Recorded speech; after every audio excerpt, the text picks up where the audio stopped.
পায়েস তো অনেক রকম করে বানিয়ে খেয়ে দেখছেন, তো একবার দুধের সর দিয়ে পায়েস বানিয়ে খেয়ে দেখবেন। তো একবার যদি দুধের সর দিয়ে পায়েস বানিয়ে খেয়ে দেখেন তো অন্য পায়েস খাওয়া ভুলে যাবেন। আর এটা দেখতে যত সুন্দর, খেতে অসম্ভব মজা।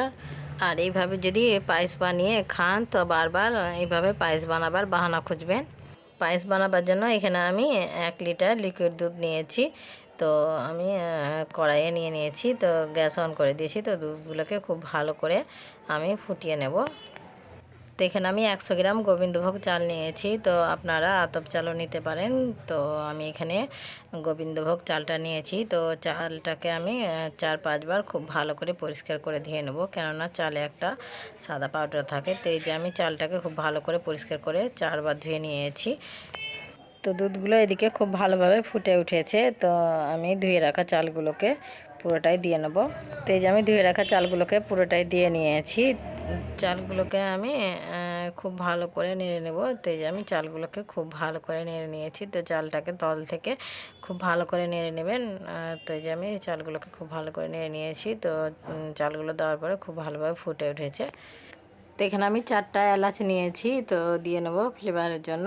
তো এলাচগুলো দিয়ে নিয়েছি। তো ঢাকা দিয়ে প্রায় আমি 5 মিনিট সিদ্ধ করে নেব।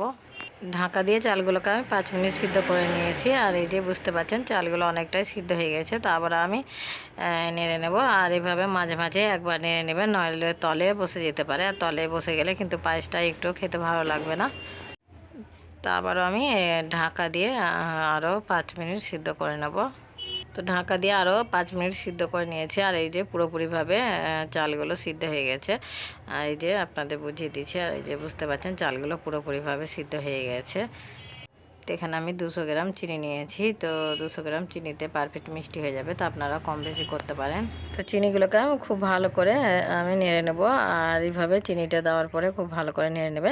আর আমার চ্যানেলে নতুন বন্ধু হলে প্লিজ আমার চ্যানেলটাকে সাবস্ক্রাইব করবেন, লাইক করবেন, কমেন্ট করবেন, কারণ আপনাদের একটা লাইক কমেন্টে আমাকে ভিডিও করতে মোটিভেট করবে। যিনারা আগে থেকে করে রেখেছেন তাদেরকেও অনেক অনেক ধন্যবাদ। তো এখানে আমি কাজু আর কিশমিশ নিয়েছি। তো অল্প ঘি দিয়ে আমি কাজু আর কিশমিশগুলোকে খুব ভালো করে ভেজে নিয়েছি। তো দিয়ে নেব। তো দিয়ে নেওয়ার পরে খুব ভালো করে আমি নেড়ে নেব। তো যে আমি খুব ভালো করে এখানে আমি দুধের সর নিয়েছি, তো দিয়ে নেব। তো সর দিয়ে একবার পায়েস বানিয়ে খেয়ে দেখবেন। তো দুধের সর দিয়ে যদি পায়েস বানিয়ে খান তো বারবার দুধের সর দিয়ে পায়েস বানাবার বাহানা খুঁজবেন। তো দুধের সরগুলো দিয়ে আমি খুব ভালো করে ফুটিয়ে নিয়েছি। আর দেখছেন তো পায়েসটা কত সুন্দর হয়েছে আর কত লোভনীয়। আর এটা দেখতে যত সুন্দর, খেতে অসম্ভব মজার। আর কাউকে যদি বানিয়ে খাওয়ান তো আপনার বারবার প্রশংসা করবে।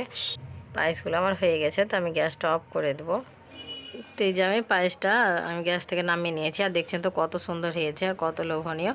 আর এইভাবে যদি পায়েস বানিয়ে দেন তো সবাই আপনার প্রশংসা করবে। তো আমি আপনাদের পায়েসগুলো সার্ভিং বলে তুলে দেখাচ্ছি। আর দেখছেন তো পায়েসগুলো কত সুন্দর হয়েছে আর কত লোভনীয়।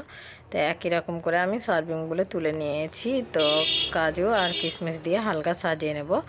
আর দেখছেন তো পায়েসটা কত সুন্দর হয়েছে। আর এইভাবে যদি দুধের সর দিয়ে পায়েস বানিয়ে দেন তো বারবার আপনাকে এইভাবে পায়েস বানাতে বলবে। ছোট থেকে বড় তো সবাই খুব মজা করে খাবে। কোনো অনুষ্ঠান বা আত্মীয় স্বজনের জন্য ঝটপট এইভাবে পায়েস বানিয়ে নিন। তো আমার এই পায়েসের রেসিপিটা যদি ভালো লাগে তবে লাইক কমেন্ট শেয়ার করবেন। আর আমার চ্যানেলটাকে সাবস্ক্রাইব করবেন, কেননা যখন নতুন কোনো ভিডিও আপলোড দিব সবার প্রথমে আপনার কাছে পৌঁছে যাবে।